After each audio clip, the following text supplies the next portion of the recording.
કોઈપણ પ્રકારના પાતરાને બીડા વાળવાની ઝંઝટ વગર કે પછી છરી વડે નસો કાપવાની ઝંઝટ વગર આજે આપણે એકદમ સરસ એવા પાતરાની રેસીપી બનાવીશું. ઝટપટ બની જશે અને સ્વાદમાં સુપર લાગે છે. તો ફ્રેન્ડ્સ, તમને મારી રેસીપીઓ ગમે તો લાઈક કરજો, ચેનલને જરૂરથી સબસ્ક્રાઈબ કરી લેજો. ચાલો આપણે બનાવવાનું શરૂ કરીએ. તો અહીં મેં પાતરાને આ રીતે જુઓ સ્ક્રિપ્ટમાં કાપી લીધેલા છે. તો હું તમને બતાવું કે મેં કઈ રીતે એને કાપેલું. તો આ રીતે પાતરાની નસોને મેં કાતર વડે જ કાપી લીધેલી અને આ રીતે ગોળ વાળી અને આ રીતે કટ કરી લીધેલું.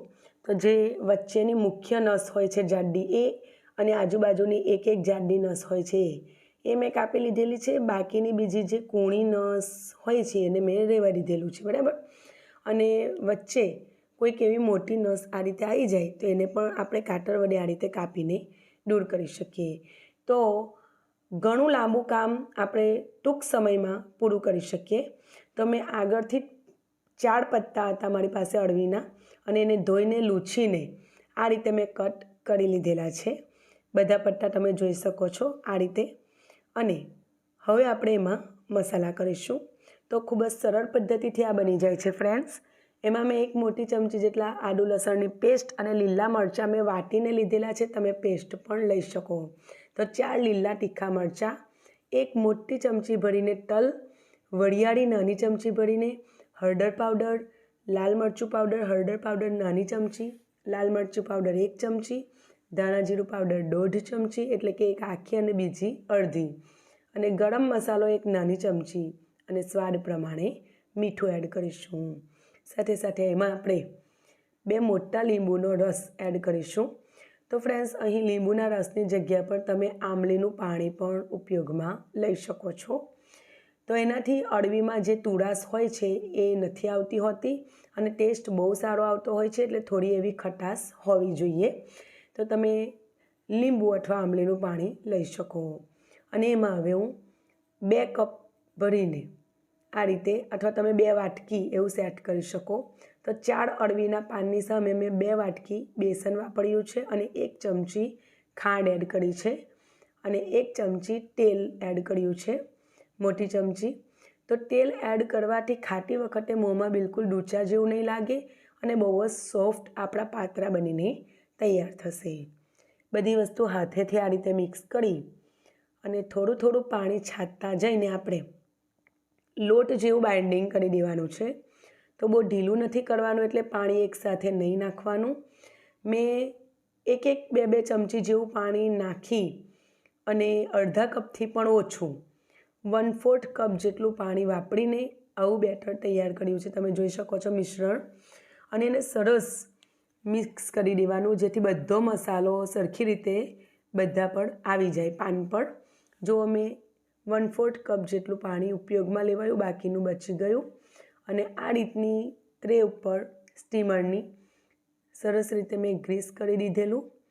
અને હવે આ ગ્રીસ કરેલી પ્લેટ પર ડાયરેક્ટ આપણે એને રાઉન્ડ બોલ બનાવીને મૂકીશું. તો તેલવાળા હાથ પણ કરી દેવાના, કારણ કે બેસનથી થોડું ચીકણું થતું હોય છે એટલે આપણા હાથ જોડે ઝાઝું ચોંટે નહીં. અને આ રીતે તમને મનગમતા નાના કે મોટા બોલ્સ તમે બનાવી શકો છો. તો જુઓ, એકદમ ઇઝીલી બની જાય છે. અને જ્યારે પણ થોડુંક વધારે ચોંટે ત્યારે થોડું તેલ આપણા હાથ પર લગાવી દેવાનું. તો ફ્રેન્ડ્સ, આ કલાકોની મહેનત મિનિટોમાં પૂરી થઈ જતી હોય છે અને ટેસ્ટ પણ બહુ સારો આવતો હોય છે. બીજી બાજુ મેં સ્ટીમરને પણ ગરમ કરવા માટે મૂકી દીધેલું છે. અને હવે બધા બોલ્સ બની ગયા છે. લગભગ 25 જેટલા બોલ્સ બનેલા આટલા મિશ્રણથી. એને ઢાંકીને 13 મિનિટ જેવું મેં થવા દીધેલું, એટલે તમે 15 મિનિટ સુધી થવા દો તો ચાલે ફૂલ ફ્લેમ પર. અને ચેક કર્યું તો તમે જોઈ શકો છો ક્લીન આવે છે આપણી ટૂથપીક, એટલે આપણા સરસ સ્ટીમ થઈ ગયા છે. તો હવે એને ઠંડા પડવા દઈશું અને પછી આપણે એનો વઘાર કરીશું. તો ફ્રેન્ડ્સ, મેં તો એને રાત્રે આ પ્રોસેસ કરેલી અને પછી ઠંડા પાડીને ફ્રીજમાં મૂકી દીધેલા અને સવારે બાળકોને નાસ્તામાં એને આ રીતે વઘાર કરી આપું છું. તો તમે જોઈ શકો છો બોલ્સ કેટલા સરસ શેપમાં આવી ગયા છે. હવે એક કઢાઈમાં 1 મોટો ચમચો મેં તેલ લીધેલું છે. તેલનું પ્રમાણ તમે વધારે ઓછું રાખી શકો. એમાં તલ, લીલા મરચાં 2, તમે વધારે ક્વોન્ટિટીમાં મરચાં પણ લઈ શકો, બાળકો માટે છે એટલે મેં ઓછું પ્રમાણ રાખ્યું છે.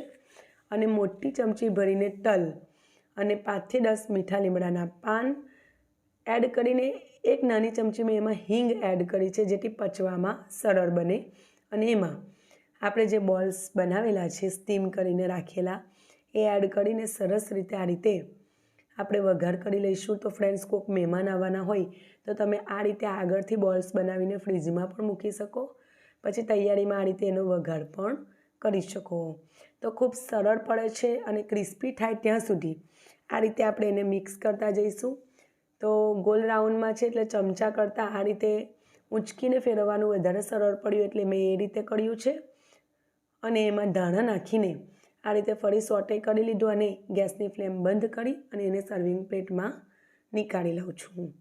તો ફ્રેન્ડ્સ, તમે જોયું ને, બહુ જ સરળ છે.